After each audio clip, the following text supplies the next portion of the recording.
AI investors. It's Monday, April 14th edition.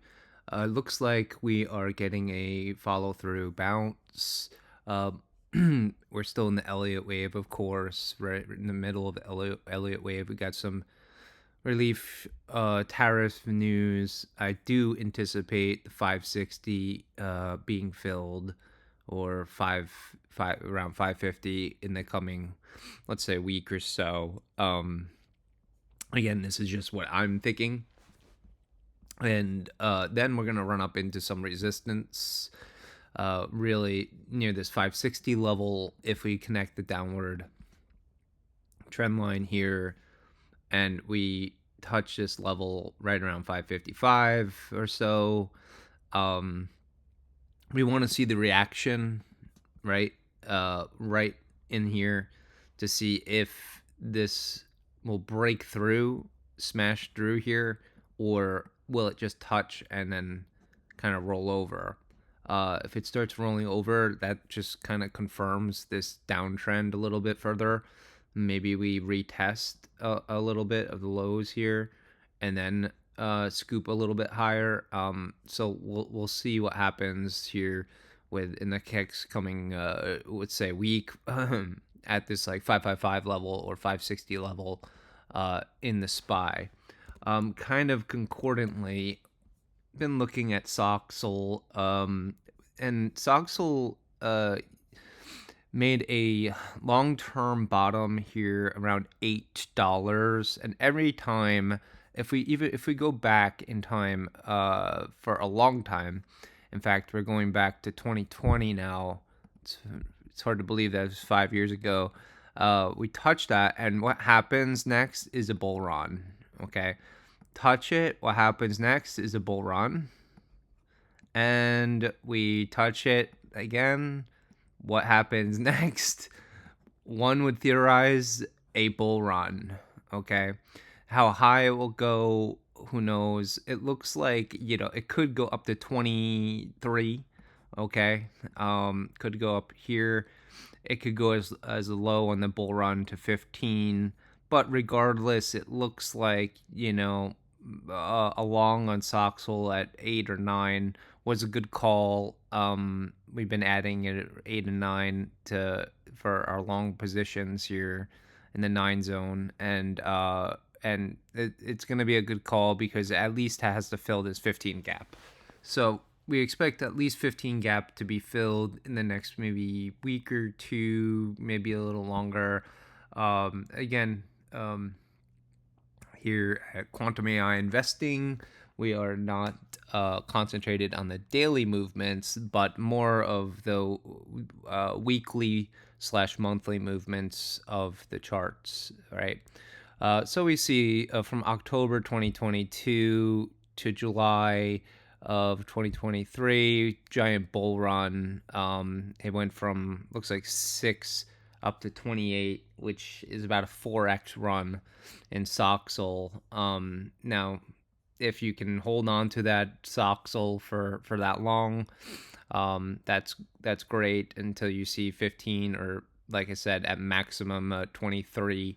Then go right ahead. We do have a gap here. Not expecting this to be filled anytime soon, but there's a gap around 60 in Soxel. So it's just something to keep in mind, that this gap is present, and it could be filled someday, but it would take probably a year or two to get back to those levels, a minimum. So that's more of a long-term shot. I would say it's a good buy here. In the short run, I can't speak to the long run in Soxel. It's more of a trading vehicle. Let's check the VIX real quick. VIX is crashing right now. It's 71. It's coming back into the channel, which tells me it's likely that it'll start to decrease even further in the coming days. So I am very bearish on VXX right now, because it came back into the channel. I do think it's probably headed to this 55 level since there's a gap there. There's a little gap here too at 63. So I would not be shocked in the coming days that we get a bull run, some relief tariff news or something like that, and we see these gaps be filled to the downside. We'll reassess after these gaps are filled. We'll reassess VXX. I do think that we're in this pattern here with VXX, which is kind of like a triangular pattern, right? Descending triangle. Usually these break to the downside eventually, but I do expect there's a gap to be filled here at 127-ish. I expect that gap to be filled at some point. So I think overall my forecast for VXX is that we'll go through some more consolidation, and then at some point there'll be another event that will spark this above this trend line again. We'll see a retest, and that's trouble right there with the retest. And if it holds, we're going straight back up to this 120 level, and that's where I think we'll get. Once it gets to this 120 level, I think we'll get in the SPY. I think we'll get our breakdown. I think we'll get a 420 in the SPY once we see that spike. But it doesn't, remains to be seen. We don't know what event will trigger that. We don't know if it could be war with China. Who knows? Could trigger that event. But we just want to be wary that this event can happen. At that point, I think once it hits 120 on the VXX, I think we're right to go long here, the market, and you should have dry powder. As we see this volatility come down, market will tick higher. I would just keep some dry powder on the side, because we know that this event will happen at some point, but we just don't know when. So when it does happen, you have some dry powder to put that money to work and really take advantage of the high volatility situation that the market is in. A lot of stocks are trading at ridiculous multiples.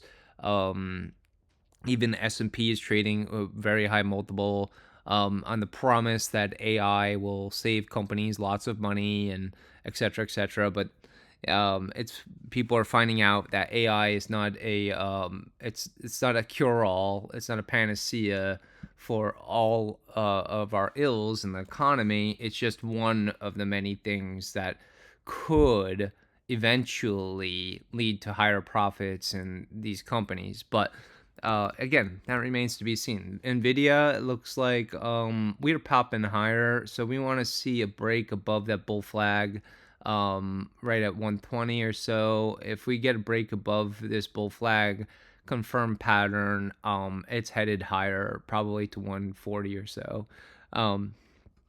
Then we want to check out the pattern. Is it forming this right shoulder?